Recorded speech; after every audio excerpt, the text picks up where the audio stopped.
नमस्कार दोस्तों, स्वागत है आपका हमारे YouTube channel target government job UK में। उम्मीद है आप लोगों की तैयारी बहुत अच्छी चल रही होगी।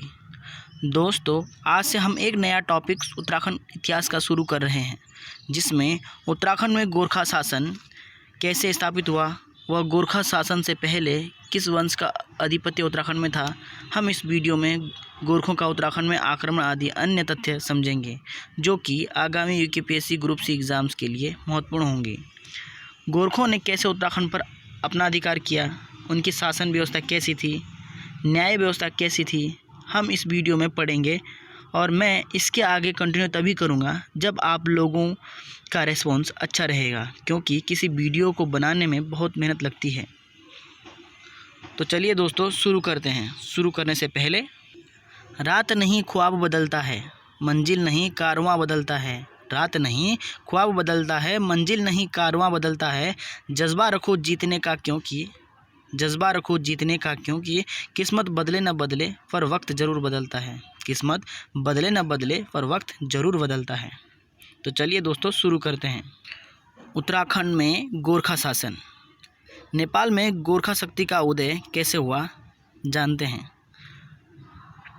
वर्तमान उत्तराखंड की पूर्वी सीमा पर काली कर्णाली प्रदेश में डोटी, दुल्लू तथा जुमला के राजाओं का शासन था।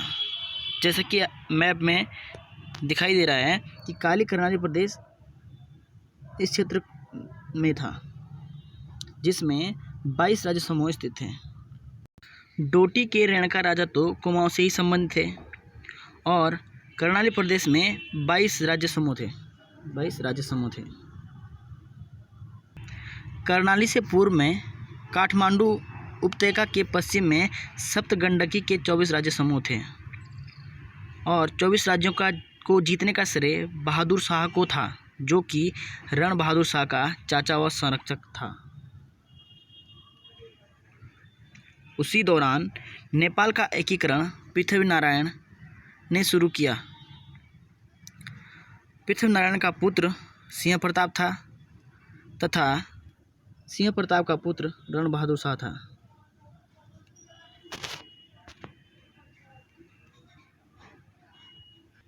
गोरखों के आक्रमण के समय कुमाऊं की राजनीतिक, सामाजिक व आर्थिक दशा अच्छी न थी। समाज सर्वत्र विघटित हो चुका था। सामाजिक व्यवस्थाकारों ने ऐसी व्यवस्थाएं कर रखी थी कि एक एक वर्ण में 100 उपजातियाँ स्थापित हो चुकी थी। समाज की आर्थिक हालत शोचनीय हो चली थी। राज्य में पारस्परिक फूट थी, तथा राजकोष रिक्त हो गया था। हर्षदेव जोशी ने अपनी चिट्ठियों द्वारा गोरखों को रहस्य बता दिए थे, तथा सहयोग का वचन दिया था, क्योंकि हर्षदेव जोशी और मोहनचंद के बीच पूर्व में कई बार युद्ध हो चुके थे, जिससे उनके बीच राजनीतिक मतभेद थे। इसी वजह से हर्षदेव जोशी ने गोरखों को सभी रहस्य बता दिए थे।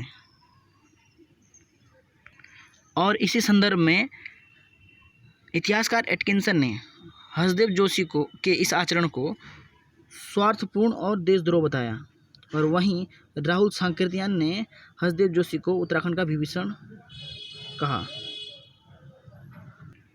1790 ईस्वी में डोटी से हर्षदल चौतरिया बहादुर शाह, काजी जगजीत पांडे, सेनापति अमर सिंह थापा एवं सूरबीर थापा के नेतृत्व में गोरखों ने कुमाऊं पर आक्रमण कर दिया, जो कि गोरखों का उत्तराखंड में पहला आक्रमण था।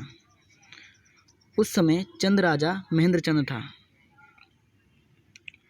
और राजा महेंद्र चंद तथा उसके चाचा कुंवर लाल सिंह ने गोरखा सेना का कई बार प्रतिरोध किया, परंतु अंततः हार गए।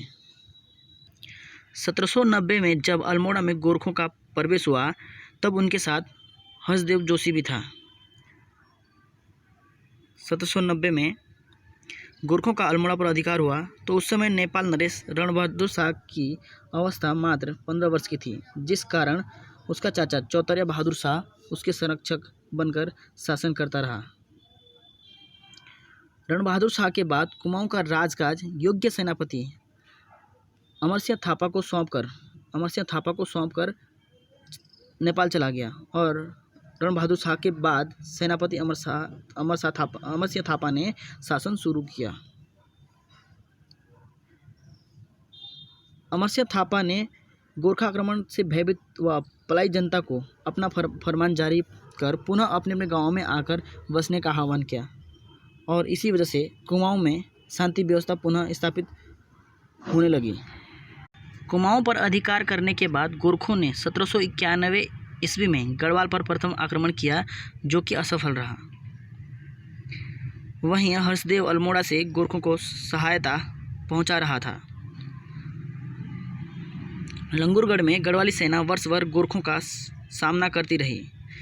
वे इस दुर्गम गढ़ को विजित न कर सके क्योंकि उसी दौरान नेपाल पर चीनी सेना ने आक्रमण कर दिया था, जिस वजह से गोरखों को लंगूरगढ़ की संधि करनी पड़ी और प्रद्युमन शाह ने नेपाली शक्ति से बचने के लिए संधि को स्वीकार किया और लंगूरगढ़ की संधि 1792 में होती है। और इस संधि में जो शर्तें रखी गई थी, संधि के तहत गढ़वाल नरेश प्रद्युमन शाह नेपाल सरकार को 3,000 या 25,000 रुपये वार्षिक कर देना स्वीकार किया। किसी बुक में 3,000 रुपये है और किसी बुक में 25,000 रुपये है, तो आप दोनों याद कर लेना। नेपाल की चीन सेना के साथ संधि होने के बाद गोरखा सेना अल्मोड़ा लौटी और पुनः शासन करने लगी। गोरखे लगातार मौके देखते रहे कि कब और कैसे गढ़वाल पर अधिकार किया जाए। गढ़वाल में पहले ही 1795 ईस्वी में भयंकर अकाल पड़ा, जिसे दुर्भिक्ष कहा जाता है और संवत के अनुसार इसे इक्यावनी बावनी भी कहा जाता है। इस दौरान गढ़वाल के राजा प्रद्युमन शाह थे। प्रद्युमन शाह का राजकोष रिक्त हो गया था, स्थिति बहुत खराब हो चुकी थी। इसी बीच 1803 में श्रीनगर में भूकंप आया, जिससे सब कुछ क्षतिग्रस्त हो गया था। उधर पराक्रम शाह सत्ता के लालच के लिए साजिश रच ही रहा था, जिससे गृहयुद्ध की स्थिति उत्पन्न कर दी थी। इसी समय चंद राजा महेंद्रचंद तथा कुंवर लाल सेन ने विरगल गांव तथा बाड़ाखेड़ी गढ़ के 2 युद्धों में कुमाऊं की पुनर्प्राप्ति का प्रयत्न ही नहीं किया, अपितु रोहिला नवाब गुलाम मोहम्मद खां की सेना की सहायता से किलपुरी के दुर्ग से अल्मोड़ा का आक्रमण करने का निश्चय भी किया, परंतु काजी अमरसिंह थापा ने इस प्रयत्न को विफल कर दिया। 1803 में गोरखों का गढ़वाल पर दूसरा आक्रमण सफल रहा। इसके फलस्वरूप चंद शासन का अंत हुआ और कुमाऊं में गोरखियानी स्थापित हुआ। गढ़ राजधानी श्रीनगर 1803 ईस्वी के महाभूकंप में क्षतिग्रस्त हो चुका था। कुंवर पराक्रम शाह ने सत्ता हथियाने के लिए गृहयुद्ध की स्थिति उत्पन्न कर दी थी। वहीं 1795 ईस्वी का भीषण अन्नकाल गढ़वाल नरेश प्रद्युमन शाह के गृहयुद्धों में फंसा होना और इसे दुर्भिक्ष भी कहा गया, संवत के अनुसार इक्यावन बावनी भी कहा गया। 1803 ईस्वी में गिवाण विक्रम शाह के संरक्षण काल में नेपाल के गोरखा सेनापति अमरसिंह थापा, हस्तिदल चौतरिया, बमसा चौतरिया, भक्ति थापा तथा रणजो थापा के नेतृत्व में एक विशाल सेना ने गढ़वाल पर आक्रमण किया। यह गढ़वाल पर दूसरा आक्रमण था।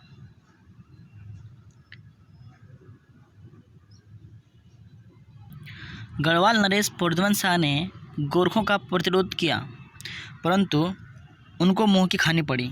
गोरखों ने राजधानी में मारकाट की, बहुत अत्याचार किए। इस वजह से प्रद्युमन शाह बाड़हाट की तरफ भाग गया और गोरखों और प्रद्युमन शाह के बीच पहले बाड़हाट, उसके बाद चंबा में युद्ध हुआ और दोनों युद्धों में प्रद्युमन शाह की हार हुई। प्रद्युमन शाह ने लंडोरा के गुर्जर राजा रामदयाल की सहायता से लगभग 12,000 सेना एकत्रित कर गोरखों का विरोध किया, परंतु 14 मई 1804 ईस्वी को देहरादून के खुड़बुड़ा युद्ध में वीरतापूर्वक लड़ते हुए गढ़ नरेश वीरगति को प्राप्त हुआ। अंततः गढ़वाल पर भी गोरखों का आधिपत्य हो गया और कुंवर पराक्रम शाह नालागढ़ भाग गया। इतिहासकार एटकिंसन के अनुसार पराक्रम शाह महाराजा संसार चंद के पास कांगड़ा पहुंचा था और कुंवर प्रीतम शाह को गोरखों ने बंदी बनाकर काठमांडू भेज दिया था। और वहीं युवराज सुदर्शन शाह व देवी सिंह को ब्रिटिश राज्य क्षेत्र में ज्वालापुर पहुंचा गया। वहीं सुदर्शन शाह अपना राज्य पुनः प्राप्त करने के लिए अंग्रेज़ों की शरण में गया। गोरखा आधिपत्य संपूर्ण उत्तराखंड पर हो चुका था। अमर सिंह थापा व उसके सहायक तत्पुत्र रणजोत थापा ने गढ़वाल कुमाऊं का प्रशासन अपने हाथ में ले लिया था। गोरखे चंदों के चौमहल में सबसे पहले प्रवेश करते हैं। गोरखों के बारे में जानकारी। गोरखे गाय ब्राह्मण को बहुत मानते थे, किंतु सभी ब्राह्मणों को नहीं। उनके अपने 2 ब्राह्मण थे, पांड्या और उपाध्याय को बहुत मानते थे। कुमाऊं में गोरखों ने 1790 ईस्वी से 1815 ईस्वी तक लगभग 25 वर्ष तक शासन किया। वहीं गढ़वाल में गोरखों ने 1804 ईस्वी से 1815 ईस्वी तक लगभग 10.5 वर्ष तक शासन किया। कुमाऊं में गवर्नर शासन करते थे, जिन्हें सूबा या सूबेदार कहा जाता था। गोरखा अधिकार हो जाने के बाद जोगामल शाह को कुमाऊं का सूबा नियुक्त किया गया। सूबा की सहायता के लिए काजी व सैनिक अधिकारी होता था, जिसे नायब सूबा कहा जाता था। कुमाऊं में गोरखा शासकों का कार्यकाल देख लेते हैं। 1791 से 1792 में जोगामल शाह कुमाऊं के सूबा बने और 1793 में काजी नरशाही कुमाऊं के सूबा नियुक्त हुए। 1794 में अजब सिंह खवास थापा तथा श्रेष्ठ थापा सूबा नियुक्त हुए और 1795 ईस्वी में अमर सिंह थापा को सूबा और तत्सहायक गोविंद उपाध्याय कुमाऊं के सिविल शासक तथा भक्ति थापा सेनापति पद पर नियुक्त हुए। सन 1796 ईस्वी में परबल राणा सूबा नियुक्त हुए तथा उनके सहायक जयकृष्ण थापा नियुक्त हुए। 1797 ईस्वी में चौतरिया बम शाह तथा सहायक उसका भाई रुद्रवीर कुमाऊं के सिविल सहायक नियुक्त हुए। 1800 से 1802 तक काजी धोंकल सिंह सूबा बने। 1802 से 3 रुद्रवीर शाह सूबा बने। 1803 में काजी गजकेसर पांडे सूबा तथा सहायक कृष्णानंद सिविल प्रशासक नियुक्त हुए। 1806 में ऋतु ध्वज थापा के स्थान पर सूबा चौतरिया बम शाह कुमाऊं का सिविल शासक नियुक्त हुए, जो 1815 में गोरखा शासन के अंत तक रहे। गढ़वाल के गोरखा प्रशासक। गढ़ देश 3 सूबों तथा 44 परगनों में विभक्त था। 1804 से 1815 ईस्वी तक हसीदल शाह तथा सरदार भक्ति थापा गढ़ राज्य में गोरखा प्रशासन से संबंध रहे। 1804 में चौतरिया हसीदल सूबा बना। 1805 में काजी अमर सिंह थापा सूबा बना और 1806 में काजी सूरवीर खत्री, काजी चामू भंडारी, जमादार गजदल थापा, सरदार सरवर सिंह राणा सूबा बने। 1807 में चौतरिया हसीदल शाह सूबा बने और 1808 में सरदार वीरभद्र कुंवर, सरदार श्रेष्ठ थापा, सरदार भक्ति थापा, सरदार परशुराम सूबा बने थे। और वहीं चौतरिया बड़ा बम शाह, काजी रैवत सिंह कुंवर, सूबा कर्ण सिंह कुंवर, डिट्ठा जानकी राम, कृष्णानंद, नानी हवलदार अमर सिंह, वंशयात हंसराज खल्ट दवथरी आदि सूबा बने। 1809 में सूबेदार जसमर्दन थापा सूबा बना और 1810 में सरदार शमशेर राणा, काजी बहादुर भंडारी, बख्शी दशरथ खत्री, अमर सिंह थापा सूबा बने और 1811 में हस्तदल थापा, कप्तान भक्ति थापा सूबा बने और 1812 में सरदार वीरभद्र कुंवर सूबा बने और 1813 में गिवाण युद्ध विक्रम कुंवर दिट्ठा जगदेव थापा सूबा बने थे।